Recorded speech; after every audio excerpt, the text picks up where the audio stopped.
Hello साथियों, नमस्कार। क्या हाल चाल? बढ़िया सब। दोस्तों, आई होप आप लोग बहुत ही बेहतरीन तरीके से तैयारी कर रहे हैं। लेकिन आपकी तैयारी को और भी मजबूत करने के लिए हम लेकर आए हैं क्लास 12 फिजिक्स के 10 सबसे ज़्यादा महत्वपूर्ण और बार बार पूछे जाने वाले प्रश्नोत्तर। ठीक है, अगर आप लोग ये 10 प्रश्न तैयार कर लेते हो तो फिजिक्स में यानी कि भौतिक विज्ञान में आप 10 से 15 नंबर आसानी से पक्के कर लोगे। ठीक है, क्योंकि बोर्ड एग्जाम में इनमें से क्वेश्चन जरूर फंसने वाले हैं। ठीक है, तो चलिए शुरू करते हैं। चैनल पर पहली बार आए हो तो सब्सक्राइब कर लीजिएगा और वीडियो पसंद आए तो एक लाइक जरूर करिएगा। ठीक है, तो हमारा पहला क्वेश्चन है, ध्यान से समझिएगा। क्वेश्चन कह रहा है कि वैद्युत चुंबकीय प्रेरण में लेंज का नियम क्या होता है। वैद्युत चुंबकीय प्रेरण में लेंज का नियम क्या है? इसको एक और नाम दिया जाता है, यानी कि फैराडे के विद्युत चुंबकीय प्रेरण का नियम जो होता है वही होता है लेंज का नियम। ठीक है, कौन सा? जो द्वितीय नियम होता है वो लेंज का नियम होता है। तो इसमें हम क्या लिखेंगे? इसमें लिखते हैं, किसी वैद्युत परिपथ में प्रेरित धारा सदैव उस कारण का विरोध करती है जिससे वह स्वयं उत्पन्न होती है। इसे लेंज का नियम कहते हैं। मतलब कहने का तात्पर्य यहाँ पर यह है कि किसी वैद्युत परिपथ में जो धारा है वो उस कारण का ही विरोध करती है जिससे वह स्वयं उत्पन्न होती है। मतलब जिससे धारा उत्पन्न होती है उसी कारण का विरोध करती है। इसे ही हम लेंज का नियम कहते हैं और इसे ही हम वैद्युत चुंबकीय प्रेरण से संबंधी यानी फैराडे के वैद्युत चुंबकीय प्रेरण संबंधी द्वितीय नियम भी कहते हैं। तो क्लियर हो गया। क्वेश्चन नंबर 1 बहुत मोस्ट इंपॉर्टेंट है। ठीक है, उसके बाद में हमारा आता है अगला क्वेश्चन। ये भी काफी ज्यादा इंपॉर्टेंट है। क्वेश्चन कह रहा है कि प्रकाश के अपवर्तन से आप क्या समझते हैं? इसके नियम भी लिखिए। दोस्तों, ये क्वेश्चन जो है मोस्ट इंपॉर्टेंट है, इसको आपको जरूर तैयार करना है। ठीक है, तो प्रकाश के अपवर्तन से आप क्या समझते हैं, इसके नियम कौन कौन से हैं, चलिए समझ लेते हैं। तो प्रकाश का अपवर्तन क्या होता है तो सब लोग जानते होंगे, लेकिन ध्यान से समझिए, आज के बाद आप कभी नहीं भूलोगे। ये देखिए, ये दो माध्यम होते हैं, यानी कि ये जो लाइन खींची है इसके ऊपर एक दूसरा माध्यम है और इसके नीचे एक दूसरा माध्यम है। ठीक है, तो यहाँ पर ये जो किरण है इसको हम आपतित किरण बोलते हैं। ये है अभिलंब और ये है समतल पृष्ठ। ठीक है, हाई स्कूल में तो आप लोगों ने पढ़ा ही होगा, उसी प्रकार का है, बस ज्यादा टेंशन नहीं लेना है। तो ये होता है समतल पृष्ठ, ये होती है आपतित किरण, ये होता है अभिलंब। तो इसमें क्या होता है, ये आपतन कोण होता है, ये अपवर्तन कोण होता है। जब ये आपतित किरण एक माध्यम से दूसरे माध्यम में जाती है तब वह अभिलंब के पास आने का प्रयास करती है या फिर दूर आने का प्रयास करती है। इसी को हम क्या कहते हैं? प्रकाश का अपवर्तन कहते हैं। लेकिन इसकी परिभाषा क्या लिखेंगे? इसमें हम लिखते हैं कि जब प्रकाश एक माध्यम से दूसरे माध्यम में प्रवेश करता है तो वह अपने मार्ग से विचलित हो जाता है। प्रकाश की इस घटना को प्रकाश का अपवर्तन कहते हैं। विचलित होना मतलब क्या हो जाएगा? या तो वो ये अभिलंब के पास आने का प्रयास करती है या फिर अभिलंब से दूर हटने का प्रयास करती है। मतलब अगर ये सघन माध्यम है ये और ये विरल माध्यम है तो ये अभिलंब से दूर हटने का प्रयास करेगी, और अगर ये विरल माध्यम है और सघन माध्यम में जा रही तो अभिलंब के पास आने का प्रयास करती है। इसको इस प्रकार से समझिए कि जब सघन माध्यम से विरल माध्यम में जाएगी तो अभिलंब से दूर हटेगी, और जब विरल माध्यम से सघन माध्यम में जाएगी तो अभिलंब के पास आने का प्रयास करती है। बस इस प्रकार से आपको समझ लेना है, लेकिन ये कभी पूछा नहीं जाता है। ठीक है, पूछा जाएगा सिर्फ इसकी परिभाषा क्या होती है और इसके नियम क्या क्या होते हैं। तो इसका नियम क्या है, चलिए समझ लेते हैं। परिभाषा तो आप लोग समझ चुके हैं कि जब प्रकाश एक माध्यम से दूसरे माध्यम में जाता है तो अपने मार्ग से विचलित हो जाता है। इसी घटना को प्रकाश का अपवर्तन कहते हैं। ठीक है, अब इसके दो नियम होते हैं। पहला नियम है, आपतित किरण, अपवर्तित किरण तथा आपतन बिंदु पर अभिलंब तीनों एक ही तल में होते हैं। ठीक है, देखिए, आपतित किरण ये वाली और अपवर्तित किरण ये वाली तथा आपतन बिंदु ये वाला, अभिलंब जो है ये भी एक ही तल पर है, यानी एक ही निश्चित बिंदु पर हैं, इसी को हम पहला नियम कहते हैं। ठीक है, आपतित किरण, अपवर्तित किरण तथा आपतन बिंदु पर अभिलंब तीनों एक ही पॉइंट पर हैं, यानी एक ही तल पर हैं। ठीक है, दूसरा नियम क्या होता है, ये भी मोस्ट इम्पॉर्टेंट है, द्वितीय नियम, यानी अपवर्तन का द्वितीय नियम जो होता है वो भी काफी ज्यादा इम्पॉर्टेंट है।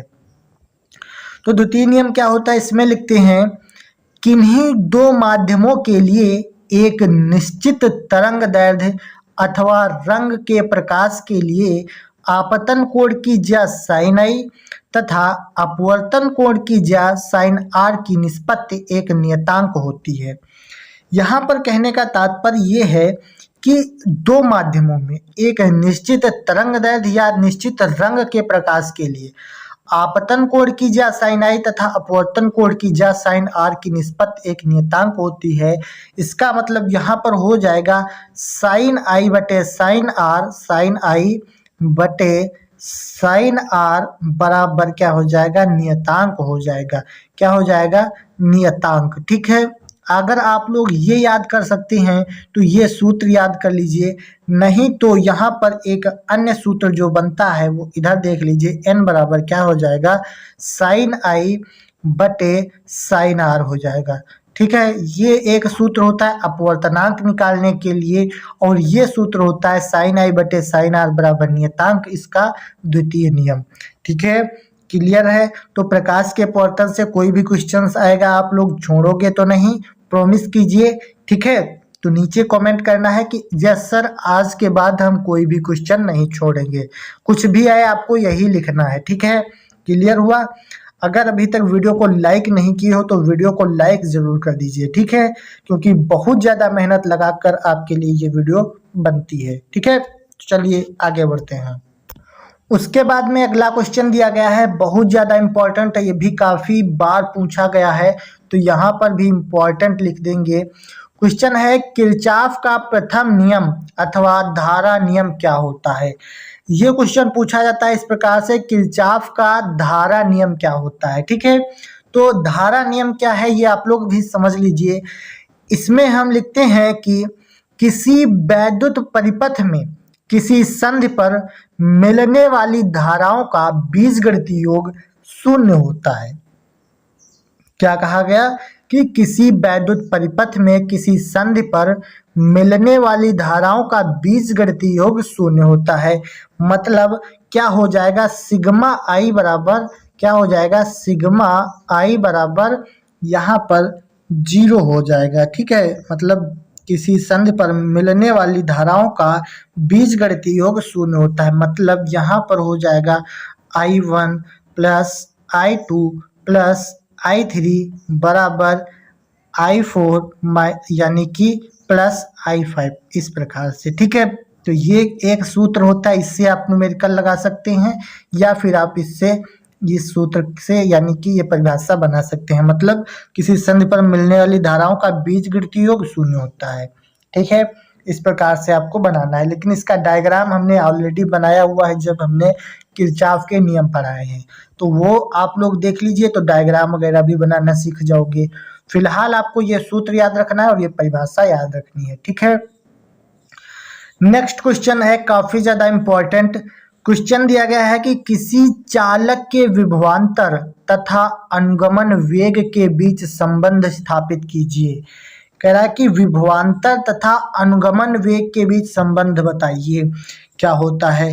तो विभवांतर तथा अनुगमन वेग में संबंध क्या हो जाएगा, Vd बराबर ई टाउ, यानी कि Vd बराबर ई वी टाउ बटे ml हो जाएगा।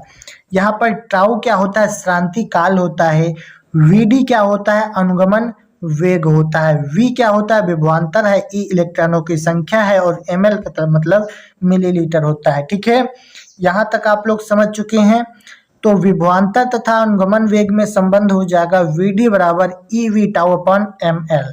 यहाँ तक किसी को कोई दिक्कत कोई परेशानी नहीं होनी चाहिए। आगे बढ़ते हैं, अगला हमारा मोस्ट इम्पॉर्टेंट क्वेश्चन दिया गया है, धारा घनत्व से आप क्या समझते हैं। ठीक है, धारा घनत्व से आप क्या समझते हैं, ये क्या होता है। तो इसमें हम लिखते हैं कि चालक के एकांक क्षेत्रफल से प्रवाहित वैद्युत धारा को धारा घनत्व कहते हैं। धारा घनत्व J बराबर होता है I/A। क्या हो जाएगा? J बराबर I/A। मतलब किसी चालक के एकांक क्षेत्रफल मतलब A से प्रवाहित वैद्युत धारा I को धारा घनत्व कहते हैं, यानी J कहते हैं। क्लियर हो गया? किसी को कोई दिक्कत, कोई समस्या नहीं है। प्यारे बच्चों, वीडियो को लाइक ज़रूर करिएगा, क्योंकि बहुत सारी मेहनत लगा के आपके लिए वीडियो बनती है। ठीक है, नेक्स्ट क्वेश्चन दिया गया है, अन्योन्य प्रेरण गुणांक की परिभाषा दीजिए। ठीक है, अन्योन्य प्रेरण गुणांक क्या होता है, इसकी परिभाषा आपको बताना है। ठीक है, तो इसमें हम लिखते हैं, किन्हीं दो कुंडलियों के बीच अन्योन्य प्रेरण गुणांक संख्यात्मक रूप से किसी एक कुंडली में चुंबकीय फ्लक्स ग्रंथिताओं की संख्या के बराबर होता है, जबकि दूसरी कुंडली में धारा का मान 1 एम्पियर हो।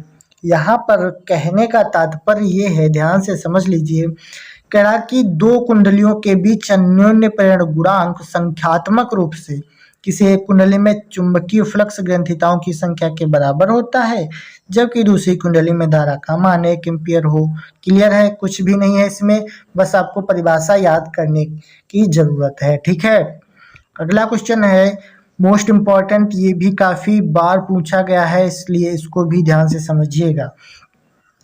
क्वेश्चन कह रहा है कि किसी सेल के आंतरिक, यहाँ पर 2 बार आंतरिक हो गया, इसको 1 बार काट देते हैं। तो क्वेश्चन दिया गया, किसी सेल के आंतरिक प्रतिरोध से आप क्या समझते हैं?